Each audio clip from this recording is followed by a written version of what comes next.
So hello everyone, welcome back to my channel BSc rock paper. आज हम बात करेंगे साइंस के चैप्टर नंबर 4 के बारे में, यानी डाइवर्सिटी इन लिविंग ऑर्गेनिजम्स। ये वन शॉट है, ठीक है। तो आपको मैं ये चैप्टर वन शॉट के अंदर ये पूरा ही करवा दूँगी, ठीक है। तो फर्स्ट जो क्वेश्चन आ सकता है आपके एग्ज़ाम में, ये है हमारा फादर ऑफ टेक्सोनोमी, यानी कि फादर ऑफ टेक्सोनोमी किसे कहते हैं? Karl Linus. लिनक्स भी बोलते हैं और लिनस भी बोलते हैं, तो हम कार्ल लिनस भी बोल सकते हैं इसको। उसके बाद अगर हम डाइवर्सिटी इन लिविंग ऑर्गेनिजम्स के बारे में बात करूं, तो जो कार्ल लिनस थे, इन्होंने 1735 के अंदर एक डिस्कवरी दी थी, यानी 2 किंगडम क्लासिफिकेशन दिया था। 2 किंगडम भी कौन से थे? प्लांट और एनिमल्स के बारे में। प्लांट वाले को प्लांटी बोला था और एनिमल्स वाले को एनिमी, मतलब एनिमल्स ही बोला था, ठीक है। फिर एक साइंटिस्ट आए, अर्नस्ट हैकर, ठीक है। इन्होंने 1894 में 3 किंगडम क्लासिफिकेशन दिया, यानी पहले 2 किंगडम दिए, उसके बाद 3 किंगडम्स हो गए, डिवाइड कर दिया प्लांट, एनिमल्स और प्रोटिस्टा के अंदर। इस वाले किंगडम में चीज़ों को डिवाइड किया प्लांट और एनिमल्स के अंदर, इन्होंने 3 चीज़ों के अंदर डिवाइड कर दिया। फिर हमारे जो अगले साइंटिस्ट आए वो थे रॉबर्ट विटेकर, जिन्होंने 5 किंगडम क्लासिफिकेशन दिया, यानी पहले 2 थे, फिर 3 हुए, उसके बाद 5, यानी 5 किंगडम क्लासिफिकेशन दिए इन्होंने 1969 में। यहाँ से क्वेश्चन बन जाता है, 1969 के अंदर कौन कौन से किंगडम बताए थे? Monera, protista, fungi, Plantae and Animalia. ये हमारे 5 किंगडम क्लासिफिकेशन के बारे में इन्होंने बताया। उसके बाद ये हमने शायद आप लोगों ने पता नहीं पढ़ा होगा या नहीं, ये क्लास 11th में आता है।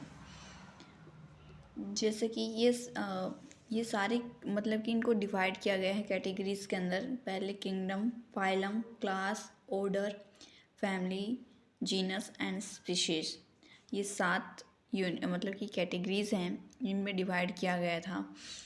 और अगर मैं इसके बारे में बताऊं, इसको भी कार्ल लिनस ने ही बताया था, ठीक है।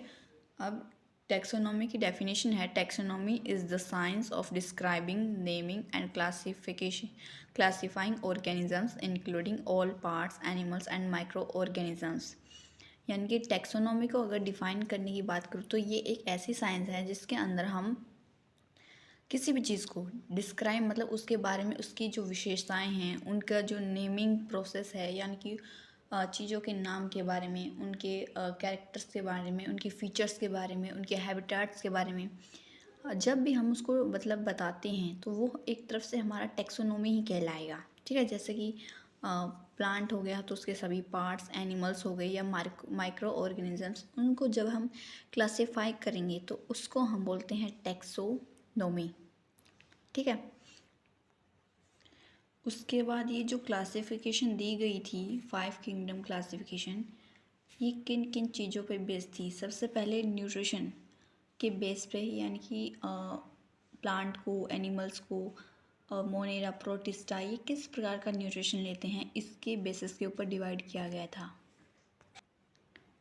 उसके बाद इसको प्रोकैरियोटिक और यूकैरियोटिक के स्ट्रक्चर के बेस पे डिवाइड किया गया है, क्लासिफिकेशन दिया गया था। यूनिसेलुलर और मल्टीसेलुलर ऑर्गेनाइजेशन, यानी कि कौन से ऑर्गेनिजम्स के पास कौन से टाइप की सेल्स प्रेजेंट हैं, यानी सिंगल सेल प्रेजेंट है या फिर बहुत सारी सेल्स प्रेजेंट है, इसके बेसिस के ऊपर इसको डिवाइड किया गया था। अगला है, हम पढ़ेंगे मोनेरा के बारे में। ये प्रोकैरियोटिक नेचर की होती हैं। वेल डिफाइंड न्यूक्लियस जो होता है वो इनके अंदर एब्सेंट होता है। सेल वॉल प्रेजेंट हो भी सकती है और नहीं भी हो सकती। वही मेम्ब्रेन बाउंड ऑर्गेनल्स जो हैं वो एब्सेंट होते हैं, यानी कि जो ऑर्गेनल्स हैं उनके बाहर मेम्ब्रेन नहीं पाई जाएगी, ठीक है।